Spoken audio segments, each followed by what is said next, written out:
va a tratar la doctora Bonilla es errores innatos del metabolismo, lo que el pediatra debe conocer. Debo mencionar también que el registro de la asistencia se dará mediante el link que se encontrará en la ventana del chat.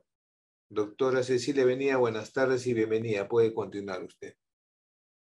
Buenas tardes, muchas gracias por la presentación, doctor Mesa. Agradezco la gentileza que han tenido en invitarme a hablar sobre este tema que me apasiona y que trato de difundir porque es poco conocido en realidad, ¿no? Entonces, habiendo dicho eso y agradezco también a los participantes que están haciendo gala de su paciencia para escuchar esta presentación.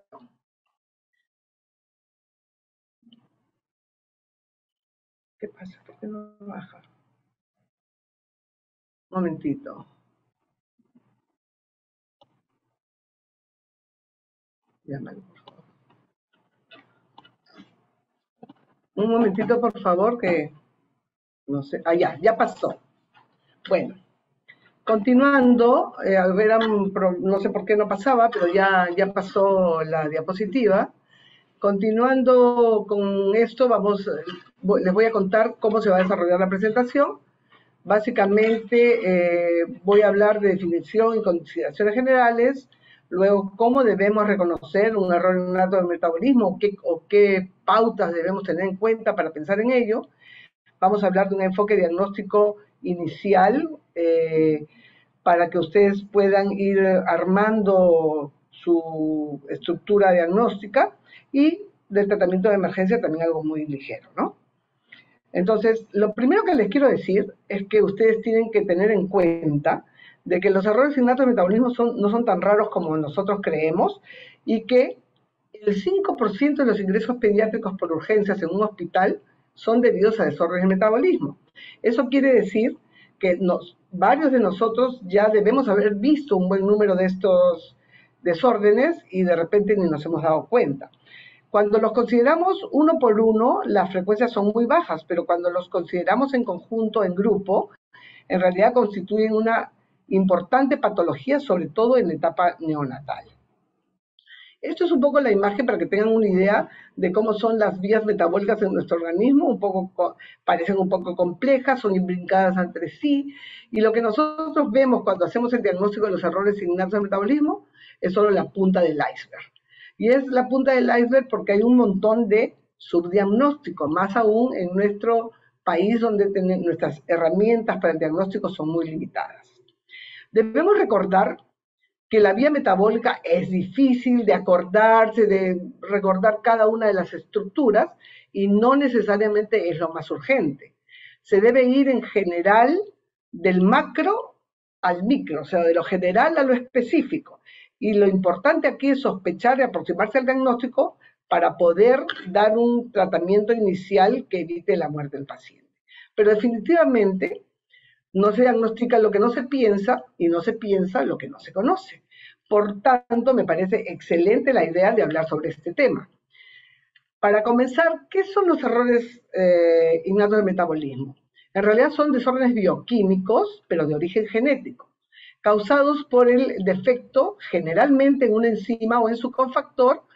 A veces también están involucradas proteínas de membrana, receptores, pero la mayoría son enzimas o cofactores involucradas en alguna vía metabólica que permite el funcionamiento orgánico y cuya falla puede ocasionar problemas a nivel sistémico del paciente. Estos defectos generalmente son monogénicos, o sea, es de un solo gen, aunque hay algunos digénicos, son raros, la mayoría son de herencia autosómico recesiva, por eso es que a veces nos cuesta tanto pensar en ellos, porque no hay historia en el papá o la mamá. Unos muy pocos son ligados a X.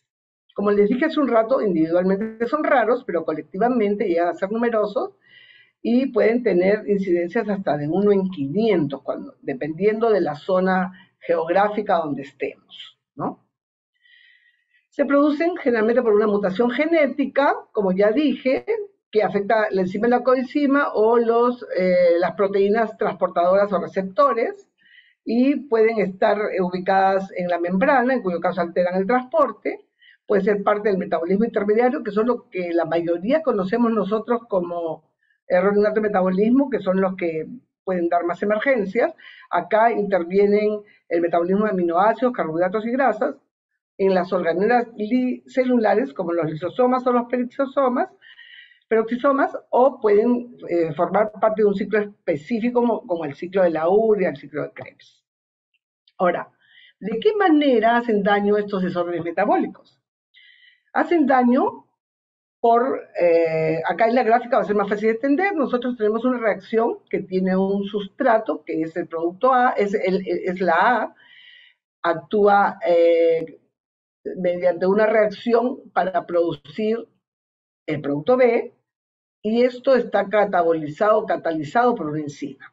Cuando esta enzima está defectuosa, dependiendo de la importancia de la enzima, de la importancia de la proteína y de la severidad del defecto, nosotros vamos a tener una alteración en la vía. Tenemos acá que al bloquear este paso, se acumula el sustrato, y el sustrato acumulado puede ser tóxico. Disminuye el producto, y ese producto puede ser indispensable para el funcionamiento orgánico. Y como hay esta acumulación y este bloqueo, igual que en el tránsito, uno busca un camino alternativo que puede dar lugar a la producción de sustancias que pueden ser también tóxicas. Entonces, este daño se produce por acúmulo del sustrato, por disminución del producto o por la producción de productos tóxicos derivados del camino alternativo, o por las tres cosas juntas. O sea, eso depende, como les digo, del problema, de la mutación de la variante genética que se haya producido. Esta lámina se ve un poco engorrosa. Es una clasificación propuesta por Sadubray, que es una persona, un maestro en lo que es errores innatos de metabolismo. No es la primera vez que propone esta clasificación, y varía un poco de la anterior porque ha tratado de concatenar no solo, digamos que el tipo de molécula que interviene, sino lo que producen y lo que puede hacerse con ellas. Vamos a ir desglosándolo poco a poco. Ahí está clasificado en tres: los errores innatos por moléculas pequeñas, que son estos de acá, que los vamos a ver en la próxima lámina, los que son por moléculas complejas, que son estos de acá, y los que tienen defectos en la producción de energía. En las moléculas pequeñas pueden haber trastornos por acumulación o por deficiencia. Los típicos son los que se producen por acumulación, donde ocurre un cuadro clínico de intoxicación. Estos incluyen el catabolismo de los aminoácidos, los desórdenes del ciclo de la urea, las residuos orgánicas y algunas otras más. ¿Qué es lo importante de esto? Que la mayoría son tratables. Y como la mayoría son tratables, son los que más tenemos que tener en mente para poder hacer un diagnóstico oportuno y dar un tratamiento adecuado. Estos problemas tienen algunas dificultades. Por ejemplo, el desarrollo embriofetal es normal, entonces el niño nace bien, hay periodo libre de síntomas, los síntomas pueden ser agudos, intermitentes, crónicos, progresivos, y hay algunos gatillantes de estas crisis metabólicas. Lo terrible es que llegan a neurodegeneración, ¿no? El segundo grupo, que son el de las moléculas complejas, aquí intervienen los problemas que son dados por defectos en el metabolismo del glucógeno, los esfingolípidos, fosfolípidos, el colesterol, los glucosaminoglucanos, oligosacáridos, etc.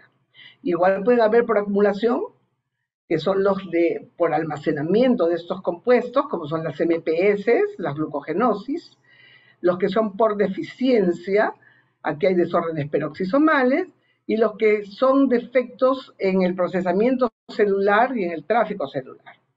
En estos, digamos que yo diría que es uno de los grupos que más importancia tienen son los de acumulación, porque hay terapias que se pueden o se deben usar en emergencia, como son los problemas de la glucogenosis, donde puede ocurrir hipoglicemias que necesiten atención rápida. Generalmente tienen signos multisistémicos, también hay neurodegeneración y pueden tener algunos signos que ya vienen desde el nacimiento, como en los casos de la MPS, de algunas fibolipidosis. En los otros, generalmente no son tratables, no es que no sean importantes, pero sería imposible ocuparnos de todos los errores innatos del metabolismo. A veces igual son difíciles de distinguir. Y el tercer grupo es el de los que se producen defectos en la producción de energía. Aquí hay grupos que son tratables o parcialmente tratables, como son los transportadores del GLUT, los transportadores monocarboxílicos, y entonces es importante evaluarlos y pensarlos. ¿Por qué? Porque podemos dar tratamiento. Por ejemplo, en los defectos del GLUT, podemos dar dietas cetogénicas y con eso probablemente el paciente va a mejorar. También los defectos en la producción de energía citoplasmática están dentro de este grupo, tienen algunos problemas parecidos a los demás y también casi todos estos tienen un tratamiento asequible con algunas coenzimas y con dietas cetogénicas. En los efectos mitocondriales, la verdad, la mayoría no son tratables, el tratamiento no es bueno, pero igual se pueden seguir estas dietas cetogénicas y por eso es que los neurólogos la usan bastante, a veces sin saber lo que tiene el paciente, solo porque tienen convulsiones, ¿no? Acá quería volver a repetir un poco lo del metabolismo intermediario, que son los que estamos acostumbrados a ver, que son la serie de vías metabólicas en las que generalmente intervienen los macronutrientes como las proteínas, los azúcares y las grasas, y que siguen vías que al final se implican entre sí y que llevan a la conversión de energía. Por eso que son tan importantes. De este grupo son los que más vamos a hablar hoy día. Este grupo de errores innatos tiene una forma de presentación muy variable. El cuadro clínico, como dije antes, depende del grado de alteración de la proteína y de la importancia de esta proteína involucrada. Una cosa que es importante tener en cuenta es que el diagnóstico no siempre se produce en la etapa neonatal. O sea, y el paciente no siempre debuta en la etapa neonatal. El 60% ocurre en este grupo etario. Otro 30% debuta hasta el final de la adolescencia, y hay un grupo pequeñito que todavía puede verse en la etapa adulta. Y esto es importante remarcarlo porque todos tenemos la idea que esto es de neonatos, ¿no? Ahora, ¿por qué son difíciles de reconocer los errores innatos en los recién nacidos? Porque el recién nacido tiene una respuesta limitada a la injuria. A casi todo responde con la misma cascada sintomática. Es invariable, todo parece lo mismo, ¿no? Y los síntomas y signos son muy inespecíficos. Entonces, ¿cuáles son las claves en el diagnóstico? En el recién nacido sano, la clave es el tamizaje neonatal. Y además es la idea máxima de medicina preventiva, descubrir el problema metabólico cuando el paciente está asintomático.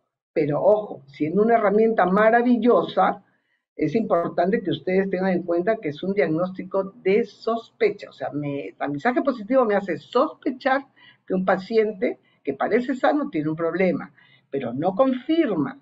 Y no confirma porque tamizaje neonatal, sobre todo en el ampliado, los compuestos se separan por peso molecular y hay varios compuestos, varias acilcarnitinas o aminoácidos que tienen un peso molecular similar. Entonces, cuando dan el valor de uno, están acumulados 2 o 3.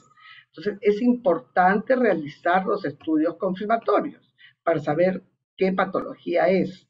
Y también para saber si ha sido un falso positivo, porque igual que cualquier laboratorio, pueden haber falsos positivos por inmadurez del neonato, por drogas que está recibiendo que tienen un peso, ¿no? Y el otro reto para el diagnóstico de errores innatos del metabolismo es los niños enfermos, ¿no? Los recién nacidos y los niños enfermos, en los cuales lo único que nos ampara es tener un alto índice de sospecha. Entonces, remarcando y recalcando, las claves del éxito están basadas, primero que nada, en el alto índice de sospecha. Para eso estamos haciendo esta presentación, para que ustedes vean cómo pueden ir pensando y uniendo cosas que los hagan llegar al diagnóstico. La segunda cosa importantísima es que debemos considerarlos al mismo tiempo que las condiciones adquiridas más frecuentes. ¿Me explico? Generalmente nosotros tenemos un recién nacido que está crítico mal y de todas maneras pensamos que es una sepsis. Pero a veces no hay reactante de fase aguda, no hay historia como para infección, y sin embargo seguimos pensando que es una sepsis, lo tratamos, sigue el paciente no responde bien y seguimos pensando lo mismo y perdemos tiempo para iniciar la investigación de errores innatos del metabolismo. Entonces, segundo punto, considerarlos al mismo tiempo que las condiciones adquiridas más frecuentes. Y el otro, no menos importante, es no dejarse confundir, porque muchos errores innatos del metabolismo se asocian con enfermedades infecciosas o intercurrentes que van concomitantes con la crisis metabólica. Por ejemplo, una cosa muy frecuente es la galactosemia, que se acompaña muchas veces de sepsis por E. coli. Entonces, ¿cuándo debo sospechar o en qué paciente debo sospechar? Cuando hay un periodo libre de síntomas, seguido de un deterioro neurológico muchas veces no esperado, y rápido y progresivo, ¿no? Cuando hay una encefalopatía inexplicada, rápidamente progresiva, o sea, progresa rápido en su profundización, en la profundización de la encefalopatía, de la conciencia. Cuando hay convulsiones de inicio temprano o refractarias o cuando hay regresión o retraso del desarrollo. El otro punto es que a veces estamos frente a un paciente que hemos hecho algunos análisis sin sospechar esto y tenemos algunos resultados inesperados en esos exámenes de rutina. Por ejemplo, como les decía hace un rato, marcadores de infección negativos, alteraciones ácido-bases, que generalmente es acidosis metabólica, pero también podemos encontrar alcalosis respiratoria. Y yo más de una vez me he dado con que está ahí y nadie la mira, porque lo único que nos interesa es la acidosis. La hiperamonemia, que ahora vamos a hablar un poquito más adelante, la importancia que tiene y que deberíamos hacerlo en todo paciente crítico encefalopático, que lamentablemente como no es de fácil acceso no lo hacemos. Las hipoglicemias y las cetosis inadecuadas para el cuadro clínico del paciente. Esos son los hallazgos inesperados en los exámenes de rutina que nos pueden o nos deben llevar a hacer pensar en eso. La historia de una familiar de una muerte neonatal inexplicable, que digan que, no sé, un hermanito murió a los pocos días de vida, eso es una historia importante para tener en cuenta. La consanguinidad en los padres, los olores o colores de la orina o el pañal que son peculiares o extraños, hay olor a moho, por ejemplo, en la fenicetonuria, hay olor a azúcar quemada, en jarabe de arce y así, la isovalérica, olor a pies sudados o a pezuña, ¿no? Y también puede haber anormalidades estructurales o dismorfia, como en algunos casos de moléculas complejas. Se presentan generalmente, o sea, la mayoría son súbitos, pero pueden ser graduales y progresivos, e incluso catastróficos. Presentarse en un niño perfectamente bien, que nunca dio síntomas de nada, y de repente hacer una catástrofe neurológica que hace que el paciente se ponga muy mal. Generalmente son una encefalopatía inexplicada, como dije antes, que se acompaña de algunos de estos signos: alcalosis, acidosis con anion gap alto, hiperamonemia, puede haber hipoglicemia, cetonemia o cetonuria. Todo esto combinado, o sea, no tienen que haber todas las cosas, pero pueden haber estas cosas combinadas. Y bueno, eso ya lo dije antes, convulsiones de inicio temprano en la vida, epilepsia refractaria al tratamiento convencional, fenómenos tromboembólicos inesperados. Esto quiero remarcarlo porque hemos tenido pacientes en el instituto y que a veces no se piensa en la posibilidad de un error innato de metabolismo, y también regresión o retardo, pero más regresión del desarrollo que retardo del desarrollo, ¿no? Frente a este niño o recién nacido severamente enfermo crítico, tenemos que hacer lo mismo que hacemos en todos los pacientes de este tipo, asegurar el ABC, realizar los exámenes usuales, pensar y evaluar la posibilidad de un error innato en paralelo. Si hay encefalopatía, dosar amonio, incluso antes de una punción lumbar. Eso está escrito en la mayoría de protocolos que tienen que ver con hiperamonemia. El amonio es un examen de emergencia que debiera estar disponible en todos nuestros centros hospitalarios sin necesidad de hacer informes y que incluso debe hacerse como primera línea antes de una punción lumbar. Hay que iniciar inmediatamente la terapia de soporte con hidratación enérgica y un buen BIG, una buena velocidad de infusión de glucosa, y en caso de una alta sospecha de error innato metabolismo, usar detoxificadores. Acá, para hacerlo un poco más dinámico, les voy a contar algunos casos clínicos. Por ejemplo, esa es una paciente mujer de 8 días de vida que sale de alta al tercer día de nacida, va a su casa, está perfecta y al 7º día empieza a presentar rechazo al alimento, vómitos, somnolencia y letargo. La madre niega fiebre. Es producto de un segundo embarazo completamente normal. Nació a término con un Apgar 9,9, peso y talla normal, recibe lactancia mixta y no se encuentran factores de riesgo identificados para infección. Entre los antecedentes familiares, tiene una hermana fallecida al 8º día de vida con un diagnóstico de sepsis que no fue muy claro. El examen clínico viene una paciente que viene taquicárdica, con una frecuencia respiratoria un poco aumentada y con una temperatura normal, en mal estado general, deshidratada, con mucosas secas, polimneica, poco reactiva, no hay dismorfia, y una piel marmórea con tinte ictérico muy leve, una fontanela normotensa, hiperreflexia, escasa reactividad a la manipulación, y el resto del examen estaba dentro de lo normal. Entonces, con eso yo quería preguntarles qué impresión diagnóstica hubieran hecho. Lamentablemente no tenemos interacción, pero estoy segura que de arranque hubieran puesto sepsis y shock séptico. ¿Qué otra cosa más hubieran puesto? Deshidratación moderada, ¿no es cierto? Entonces, ¿qué pasó con este paciente? ¿Qué examen se ordenaría? Primero, un hemograma, de hecho, que tiene 12.800 leucocitos, no hay mayor cosa, una PCR que está negativa, normal. Todos los exámenes glicémicos eran normales, tiene una urea un poco bajita, que llama la atención, un líquido cefalorraquídeo, porque le hicieron eso, primero que otras cosas, que fue normal, y en los gases se encuentran alcalosis respiratoria, pero nadie lo miró ni le hizo caso. Encontraron un pH de 7.53, un bicarbonato de 20.3, un sodio de 135, glicemia y un ácido láctico en sangre en 2. Las cetonas en orina fueron negativas y había un ligero incremento del TGP.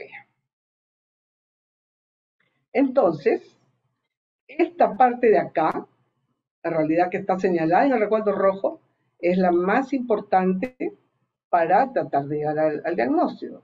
¿Cuál? La alcalosis respiratoria. ¿Qué pasó con este paciente?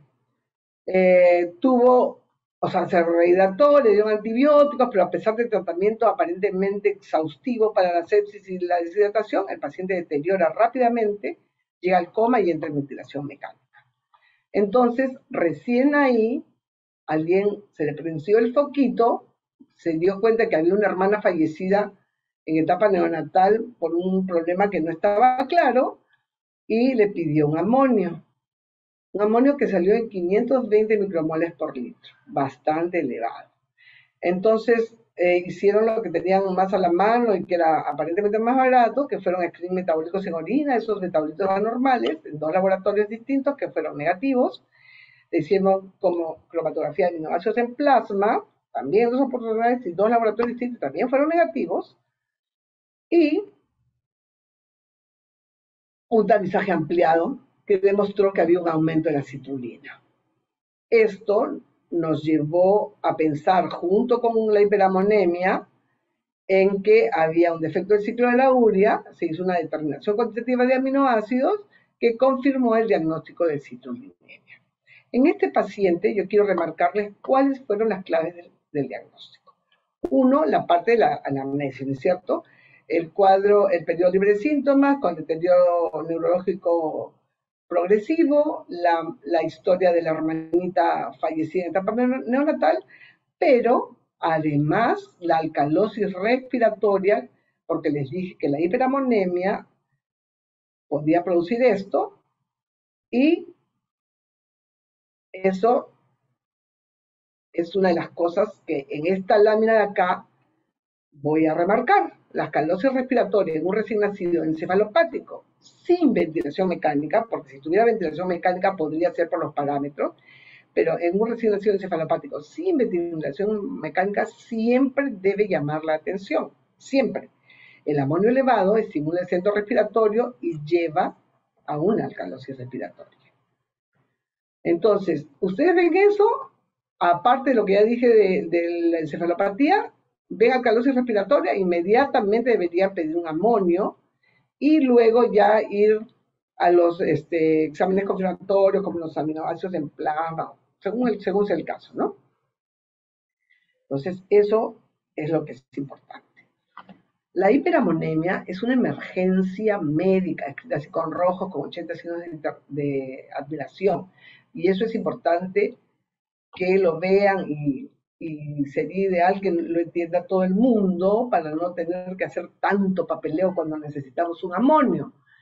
Es una emergencia médica, requerimos el examen además rápidamente, 1 o 2 horas. Es como los gases, como los electrolitos, varía muy rápidamente. Acá les estoy dando algunos números para que ustedes lo tengan. El amonio varía con la edad, ¿no? Acá está en los dos unidades, micromoles por litro y en microgramos por decilitro. Para decir que hay hiperamonemia significativa en el recién nacido, estamos hablando de más de 150 micromoles por litro, y el resto de la vida en más de 80. Otros dicen más de 100, pero más de 80 deberíamos fijar. Ahora, hay condiciones que sube el amonio que no necesariamente son errores significativos de metabolismo. Un recién nacido enfermo que tenga un grado de compromiso hepático puede dar también un aumento de amonio, pero estos generalmente no van más allá de 180 micropolios por litro. Si el amonio es más de 200, lo más probable es que ya estemos hablando de un error neonatal del metabolismo, siempre que haya sido tomado y procesado en las condiciones adecuadas. Y si tiene más o igual a 400, lo más probable es que esto ya sea un defecto del ciclo de la urea. Esto no es patognomónico ni a rajatabla, pero sí debe irnos haciendo pensar en eso, porque eso también nos va a hacer que nosotros vayamos tomando las medidas terapéuticas adecuadas. Aquí quiero remarcar una cosa que lo digo por calles y plazas porque creo que es importantísimo. ¿Cómo debe tomarse la muestra preamonio? Debe ser en una buena vena para evitar la hemólisis. La hemólisis eleva el amonio. Debe tomarse en vena o arteria, pero sin ligadura, para evitar la hipoxia en la zona que también eleva el amonio.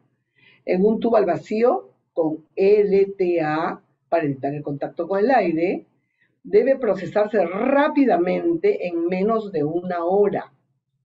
En menos de 1 hora debe ser o analizada o por lo menos centrifugada, separada y transportada en hielo. ¿Todo esto por qué? Porque las células sanguíneas sintetizan amonio, por lo tanto se eleva rápidamente en una muestra de sangre y podemos asumir que tiene una hiperamonemia porque tomamos mal la muestra o porque la transportamos mal o porque la procesaron tardíamente. Acá les voy a contar otro caso clínico. Esta es una niña de 12 años previamente sana, que 3 días antes del ingreso había estado con un estado mental alternante, con irritabilidad y letargia que empeora el último día, el día que viene al hospital. La madre narra que 7 días antes había tenido una enfermedad viral previa con síntomas gastrointestinales, había llegado a vómitos intermitentes hasta su ingreso. No había tenido fiebre. Y había una historia previa, la chiquita era normal, sana aparentemente, pero había tenido ingresos anteriores por vómitos y letargia, que mejoró con hidratación y después fue dada de alta. No tenía otros antecedentes. Al examen físico tenía letargia, tenía el sueño, al despertar se tornaba agresiva, con excitación psicomotriz, grita, no reconocía a los padres, estaba hiperrefléxica y no se encontraron otros hallazgos anormales en el examen físico.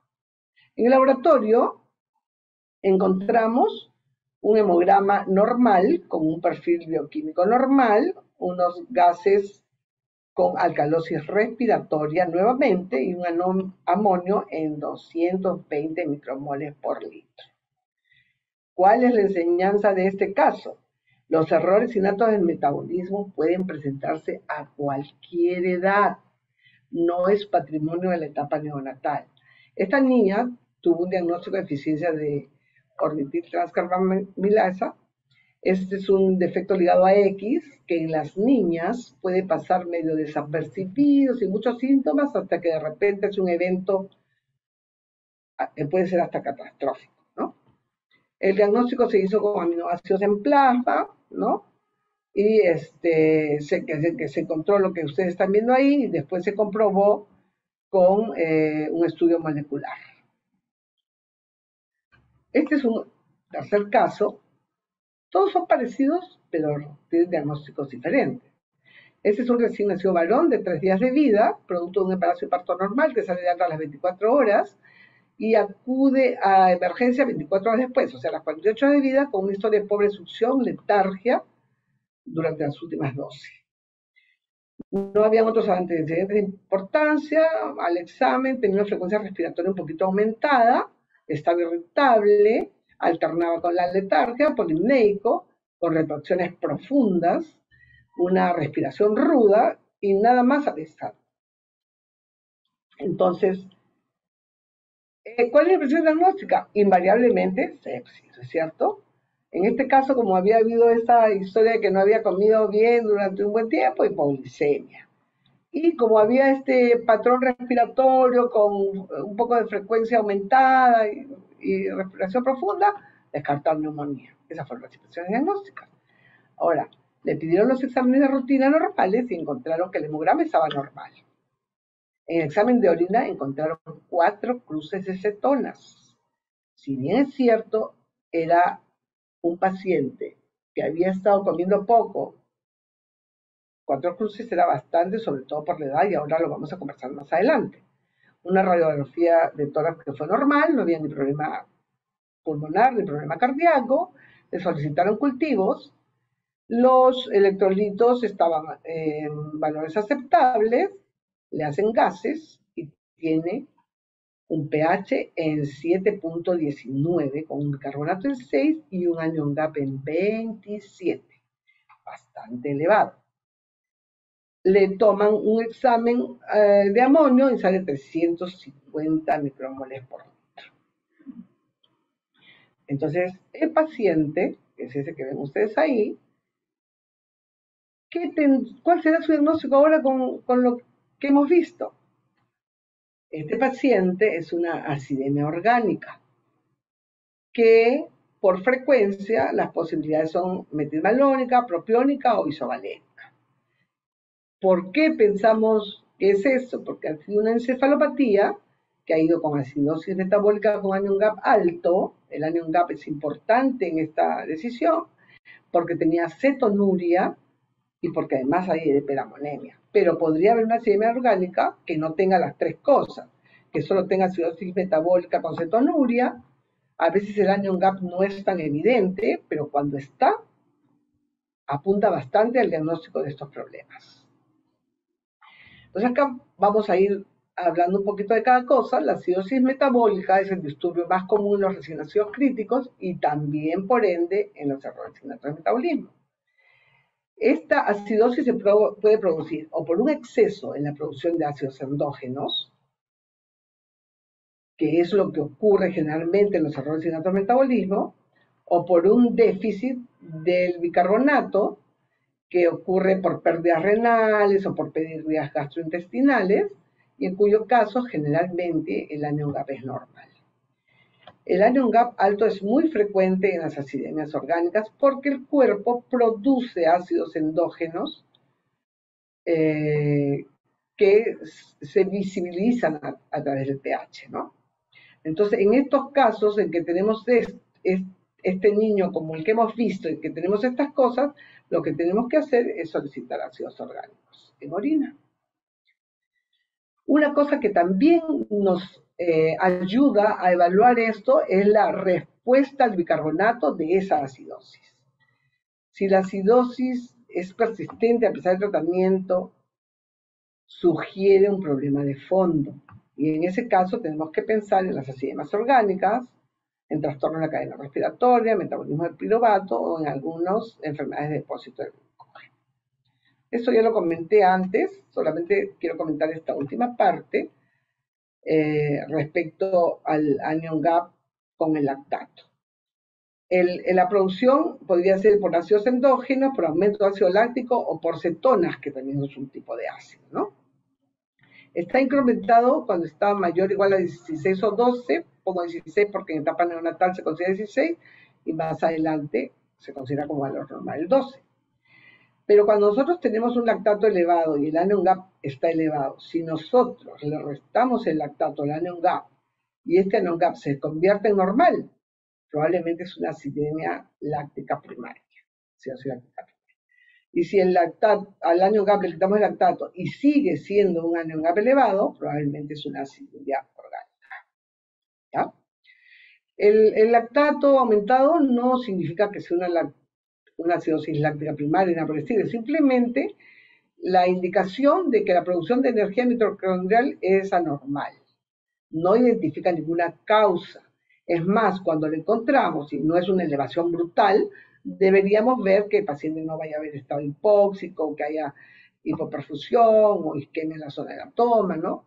Y otra cosa que distingue un poco la hipoxia tisular que se produce en la sepsis versus a las acidosis lácticas primarias es que en la hipoxia tisular como en la sepsis los pacientes se ven enfermos, se ven mal.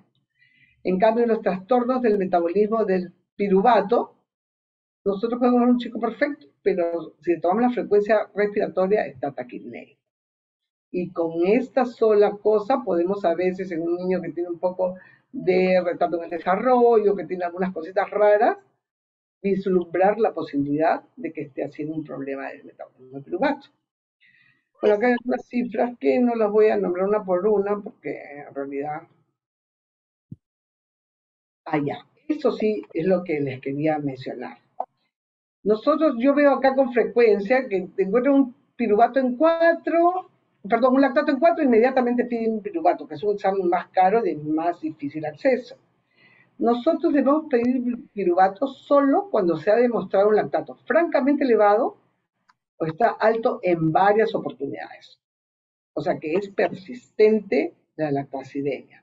No en todos los pacientes ir de frente al piruvato, porque no tiene sentido, ¿no? Las cetonas también merecen una atención importante, aparte. Los recién nacidos producen poco acetoacetato, que es el que detecta la cinta de orina. Entonces, si nosotros encontramos cetonas en orina es porque la producción está sumamente elevada, ¿de acuerdo? Y significa en menores de un mes, o sea, en los recién nacidos que tienen poca producción de acetoacetato, que es la que se mide con la cinta, el encontrar cetonuria es prácticamente igual a una acidemia orgánica o un desorden de la utilización de las cetonas. La acidemia orgánica por frecuencia va lejos delante del desorden de la utilización de las cetonas. Cuando tenemos un defecto de la beta-oxidación, durante hipoglicemia tenemos pocos cuerpos cetónicos, poca cetonemia, poca cetonuria. Eso también nos debe hacer pensar en esto, porque generalmente en hipoglicemia tendemos a producir cetonas. Entonces, en un menor de un mes que tiene cuerpos cetónicos, inmediata investigación, se debe iniciar inmediatamente la investigación para errores innatos. ¿De acuerdo? La hipoglicemia es una alteración bastante frecuente en la etapa neonatal e incluso relativa en los niños durante la infancia. Y sola es difícil llegar a ninguna conclusión, pero cuando la asociamos con otros hallazgos, eso nos va a ayudar en el diagnóstico diferencial. Entonces debemos interpretarla junto con el lactato, con el amonio, trinsenios, cetonas, ácidos orgánicos en orina y, si es necesario, con un perfil de acilcarnitinas. Entonces acá, para hacer un poco un algoritmo, tenemos la sospecha clínica de un paciente, hacemos los exámenes generales, con gases, electrolitos, amonio, glicemia, lactato, perfil hepático, perfil de coagulación, orina, sustancias reductoras, ¿ya? Y de acuerdo a lo que vamos obteniendo acá, si la sospecha se mantiene, tenemos que instalar una terapéutica inespecífica con coenzimas, depuradores, medidas de soporte, e iniciar el pedido de la analítica específica, como son los aminoácidos cuantitativos, las acilcarnitinas, los ácidos orgánicos. Y de acuerdo a eso ya se establece la terapéutica específica y después puede darse el diagnóstico enzimático o el molecular. Pero esta parte acá, los dos primeros cuadrados o rectángulos, son los más importantes. En cuanto a analítica específica, acá, como haciendo un resumen, vamos a ver. Si nosotros tenemos el cuadro clínico que ya hemos mencionado, con acidosis, con anemia alto, cetosis, hiperamonemia, solos cada uno o una combinación de estos, la posibilidad es una acidemia orgánica. Y en este caso deberíamos solicitar ácidos orgánicos en orina, perfiles cuantitativos de aminoácidos y homocisteína, porque la homocisteína a veces está alta en algunas acidemias orgánicas. Y la tenemos, o sea, la tenemos disponible. Entonces debemos usar todo el arsenal disponible para poder llegar a este diagnóstico. Si por otro lado tenemos el cuadro clínico que hemos hablado, pero tiene hipoglicemia, sin cetonas, y podría haber una hiperamonemia leve, como podría no haber, la posibilidad es un defecto de la beta oxidación de los ácidos grasos. Entonces aquí debemos solicitar un CPK, que lo tenemos, y en los defectos de los ácidos grasos generalmente está bastante aumentado. Y luego viene el perfil de acilcarnitinas, que es más importante en este caso que los ácidos orgánicos en orina, pero que los ácidos orgánicos en orina también se deben pedir y los tenemos en la institución.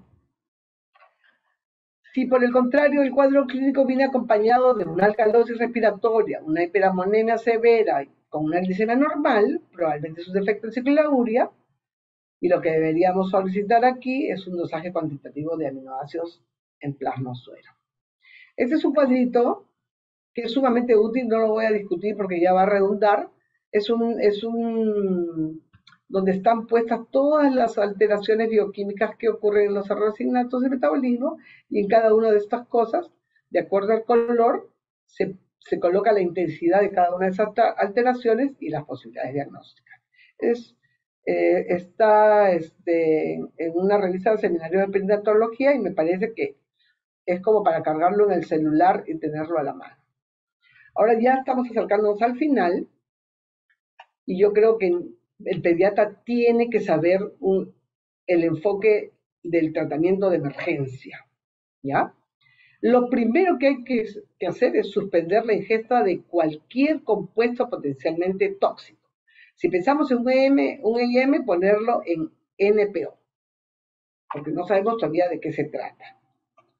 Iniciar una hidratación enérgica con una buena velocidad de infusión de glucosa. Se recomienda dextrosa al 10%, para recién nacidos 80-150, dependiendo de la edad del paciente, ¿no? Hasta 1,5 sus requerimientos, porque esto me va a suministrar una energía mínima yo debería tratar de llegar a 60 calorías por kilo día. Y no va a haber problema con el volumen porque la mayoría de las crisis metabólicas se acompañan de deshidratación.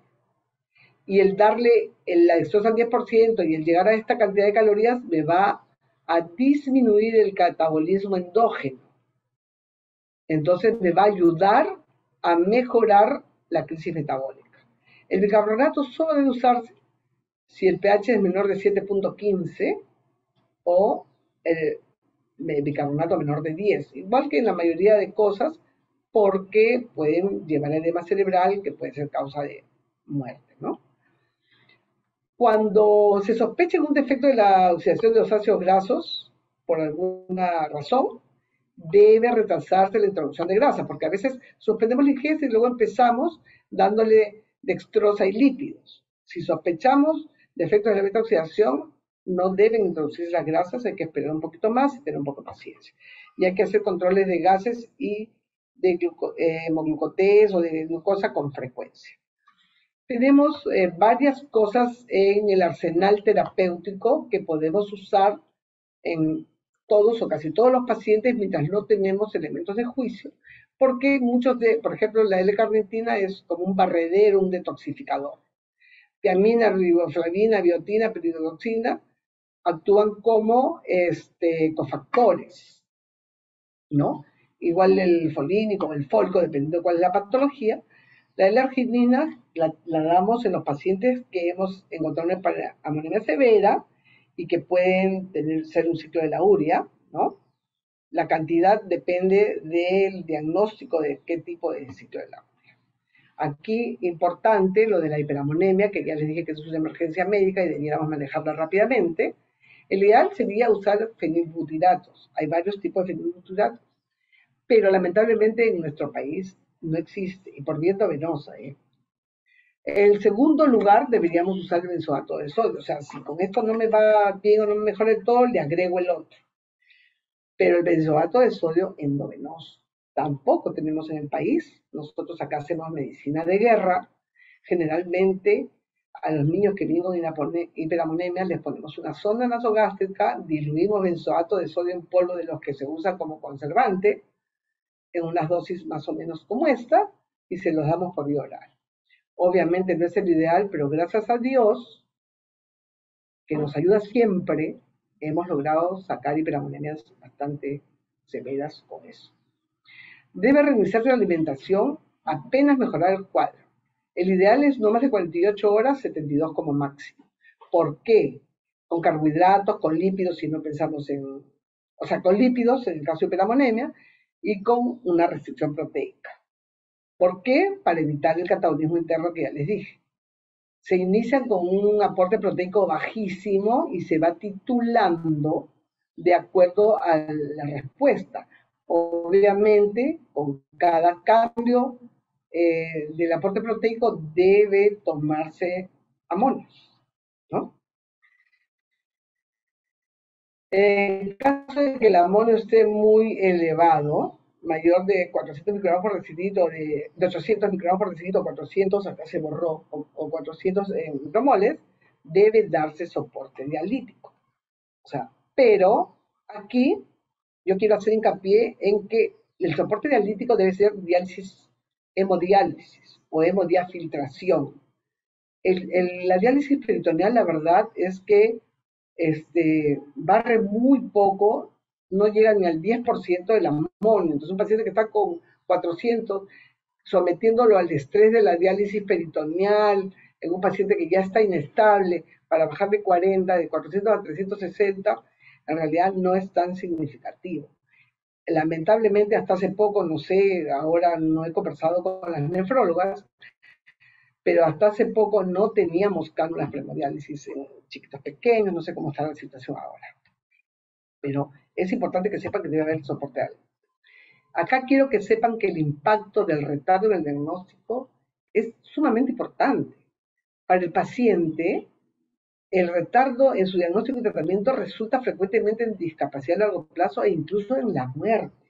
Entonces, es realmente importante el pensar en esta patología. Y para la familia, La falta de diagnóstico les quita la posibilidad de una asesoría genética en una próxima gestación, ¿no?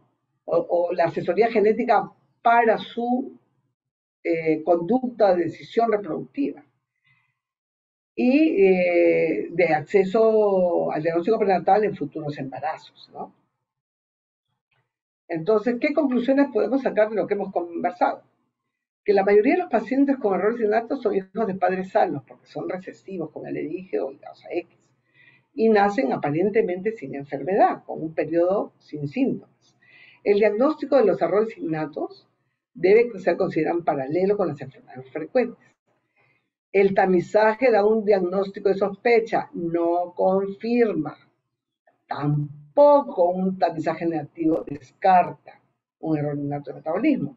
De hecho, tenemos acá un niño, que muchos de ustedes deben conocerlo, el niñito que vimos hace poco, con una acidemia metilmalónica como cistinuria, que tiene 3 tamizajes ampliados normales y tiene una acidemia metilmalónica combinada con homocistinuria, que fue diagnosticada tardíamente, lamentablemente. Si hay encefalopatía, la analítica inicial debe incluir amonio, aún antes de una PL, porque hay que actuar rápido. La hiperamonemia es una emergencia médica que pone en riesgo la vida del paciente y su futuro. De acuerdo a los resultados obtenidos, se debe solicitar la analítica específica y el tratamiento de emergencia debe iniciarse tan pronto como se establezca la sospecha diagnóstica.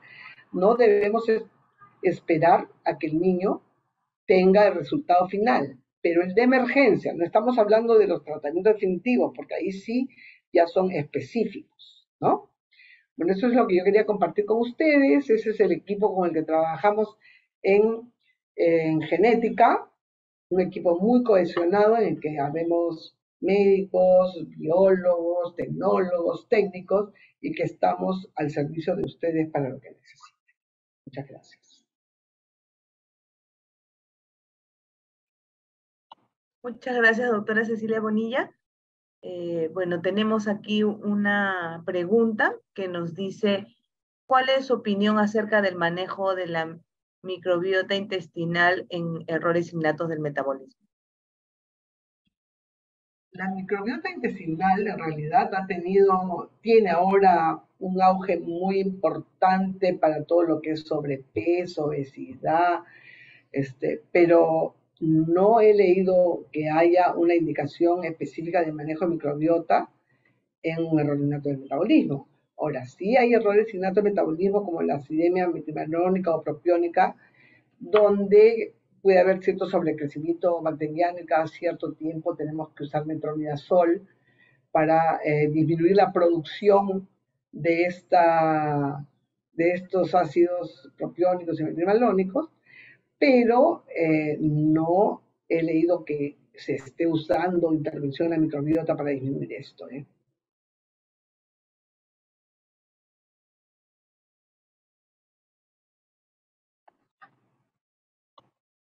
Muchas gracias, doctora. También nos pregunta cómo influye la genética en el metabolismo y qué tipos de terapias genéticas podrían resultar en los casos que se mencionó anteriormente. A ver, están hablando de la genética intervencionista, supongo, o sea, algún tratamiento específico. Bueno, lo primero que la mayoría de cosas en lo que es metabolismo intermediario, metabolismo de aminoácidos, de carbohidratos o de ácidos grasos, generalmente lo que usamos son fórmulas especiales donde se suprime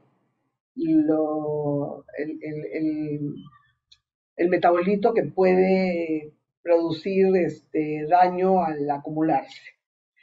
Pero sí hay enfermedades en las cuales se están ensayando otro tipo de terapéuticas, como en las que son de moléculas complejas, las lisosomales, en los cuales hay terapias en los cuales se infunde la enzima con algunos compuestos que van acompañándolo, que pueden llamarse chaperonas o que van que permiten la entrada, en algunos casos, o tratan de buscar la entrada que atraviese la barrera hematoencefálica, que no siempre es posible, que se produce mediante genética, pero en laboratorio. Y la otra cosa que hay son las terapias génicas, ¿no? Pero que todavía, por más que se ha tratado de llegar a buen puerto con estas terapias, hay algunos resultados que resultan prometedores, pero finalmente no llegan a concretarse en un resultado francamente positivo. Se está trabajando bastante en eso. La otra cosa en la que interviene la genética es, se están haciendo en algunas patologías metabólicas, se están haciendo trasplantes de médula ósea, trasplantes de hígado, y bueno, ahí la genética ayuda en la parte diagnóstica para ver la compatibilidad de los donantes. O sea, la genética es una ciencia y una rama de la medicina que en realidad antes la gente no le daba mucha bola, pero que ahora cada vez tiene más aplicación en lo que es medicina, ¿no?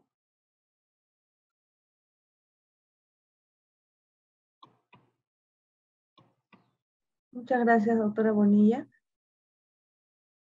Gracias a Nos ustedes. dicen qué estrategias se usan. ¿Cómo? Nos dicen qué estrategias se usan. Nos preguntan qué estrategias se usarían para diagnosticar un síndrome metabólico. Me imagino, sino que dentro de nuestros participantes tenemos profesionales de otras áreas, no solamente médicas. Me imagino que por ese medio nos hacen las preguntas. Sí, puede ser, de repente no ha quedado claro o han llegado tarde, porque casi toda la conferencia he tratado de remarcar eso, ¿no? O sea, uno, la sospecha clínica. O sea, siempre tenerlo en mente, porque a veces dices, eso no lo voy a ver nunca en mi vida, porque así pensábamos antes, así nos decían antes, y lo dejábamos pasar. Entonces, sospecha clínica. Dos, el cuadro clínico que ya mencioné, generalmente periodo libre de síntomas, o retardo en el desarrollo, regresión del desarrollo, en los casos en que hay convulsiones de difícil manejo, empezar a hacer exámenes como los que ya dije, gases en sangre, que son tan asequibles y tan fáciles, amonio, que no es tan fácil de obtener, pero nosotros lo tenemos, CPK, o sea, hay varias alternativas diagnósticas dependiendo de lo que estamos pensando. Pero lo de arranque son lo que se hace de rutina en los exámenes en un paciente crítico, como son los gases, los electrolitos, el amonio, un examen de orina para ver cetonas. No sé si a eso se refiere, porque no entiendo bien la pregunta, pero supongo que a eso se refiere, ¿no?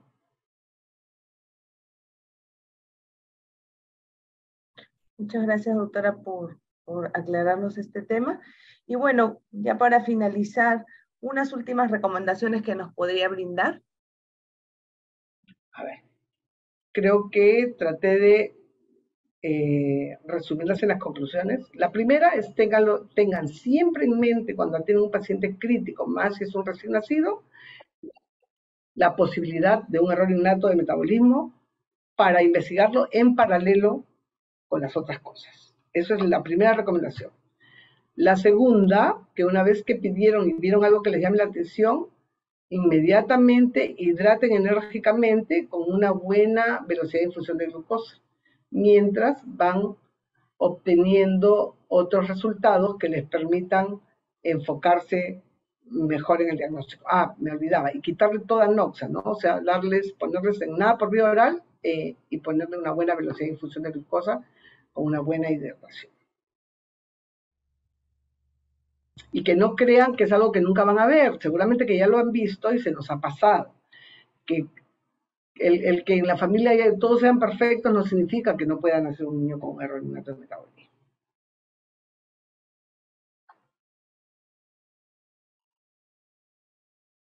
La otra reflexión es el tamizaje, ¿ah? Porque muchos hacen un tamizaje que sale positivo y con eso creen que ya hicieron el diagnóstico. Y a veces mal tratamos a un paciente con un examen que no es el que debe hacerse, ¿no? Que no es el que debe, no es que no debe hacerse, no es el con el cual debe hacerse el diagnóstico final.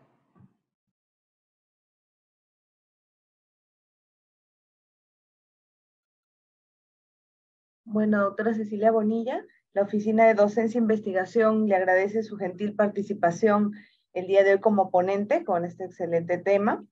Además también por habernos compartido su experiencia profesional, y agradecemos también a los participantes y los esperamos la próxima semana con otro tema de Jueves Científico. Muy buenas tardes y muchas gracias, doctora. Gracias a todos.